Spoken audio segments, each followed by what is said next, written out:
Bismillahirrahmanirrahim. Assalamu alaikum, grade 4 students. How are you? I hope you're fine and ready for a new lesson of English. Now open your Oxford Modern English book 4. Previously हमने The Weeping Princess Part 2 की reading की थी, उसकी explanation हमने समझी थी and difficult words के meaning जो है ना वो समझे थे.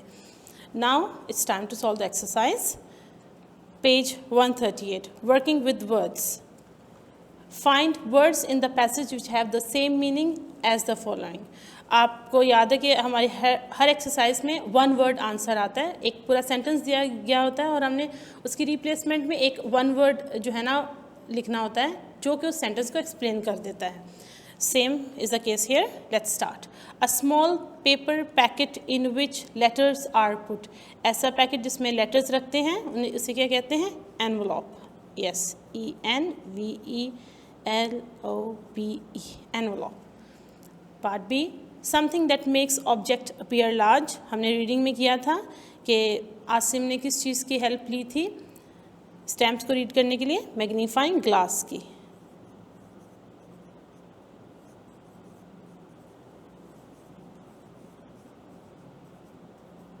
ये सब स्पेलिंग्स आपके चैप्टर में आपके पैसेज में अवेलेबल है. इन केस अगर आपको स्पेलिंग क्लियर नज़र नहीं आ रहे तो आप अपने पैसेज में से ढूंढ सकते हैं क्योंकि मैं जो इसके आंसर्स हैं वो रीड अलाउड कर रही हूँ.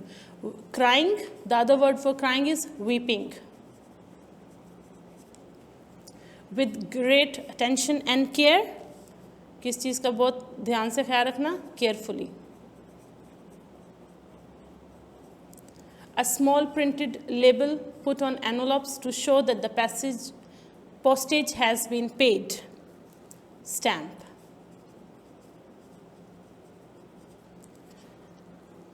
Looked at very carefully. Examine. किस चीज़ को बहुत गौर से देखना यानी कि उसको एग्जामिन करना. One of two parts that a whole is divided into. एक पार्ट एक चीज़ के दो हिस्से करना और हिस्से को क्या कहते हैं? एक हिस्से को हाफ. नॉट कॉमन ऑर्डिनरी, जो आसानी से दस्तयाब ना हो. रेयर. वेरी क्विकली, किस चीज़ को कहीं से तेज़ी से गुजरना? Raised. A heap, pile. Okay. Learning about language. हमने पार्ट 1 में टेंसेस की पहचान की थी. मैंने आपको बेसिक नॉलेज दी थी उसकी कि आप किस तरह से टेंस चेक कर सकते हैं. सो यहाँ पे आपने उसी एक्सप्लेनेशन को अपने माइंड में रखते हुए ये वाला एक्सरसाइज सॉल्व करनी है. Okay, let's start. The man is sitting on the chair. So आप सबसे पहले अपना वर्ब चेक करेंगे और फिर उसके साथ helping word. Helping word is है एंड वर्ब में ING यूज हुआ है तो इसकी वजह से ये प्रेजेंट हो जाएगा. Present and ING will confirm the continuous. Okay. Michael and Moise went to England last year. Went is the past tense of go. So यहाँ पे simple past.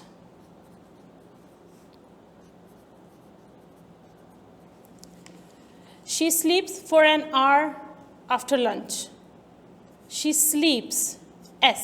So S indicate simple present. Okay? Simple present. Beena was talking about the books. Was talking. Past. Continuous.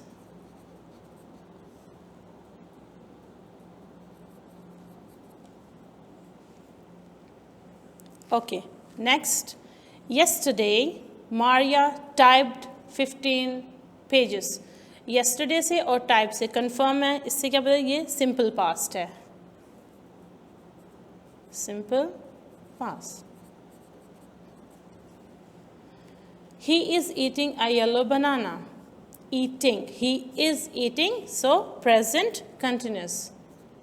Present continuous.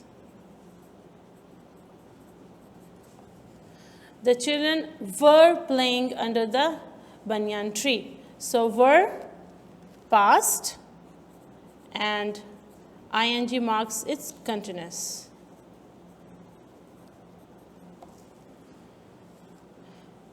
Rahim plays cricket very well. S. So it is simple present.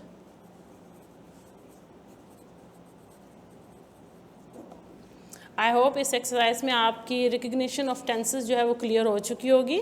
Let's move on to the next. It's transitive and intransitive verbs. Keep in mind, a transitive verb has a direct object and an intransitive verb does not.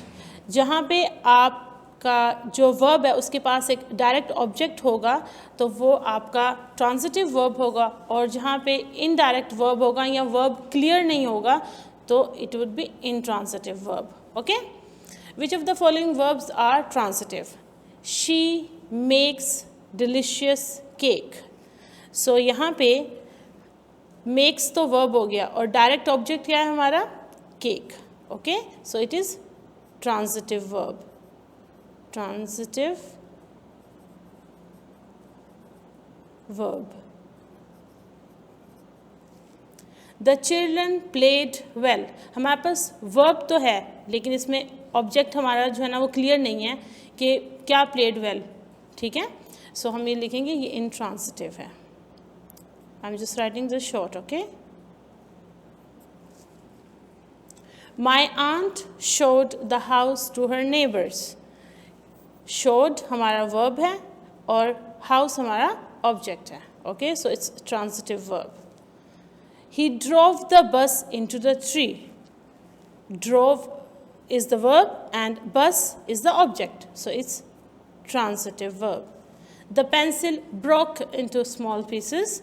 यहाँ पे हमारे पास verb है लेकिन हमारे पास जो object है वो clear नहीं है. ठीक है? Object जो है वो clear इसलिए नहीं है क्योंकि उन्होंने broke into small pieces किस जगह पे जो है ना वो टूटा ये तो बताया नहीं, उन्होंने बस small pieces पे बता दिया है. So our object is not very clear, so it will be intransitive verb.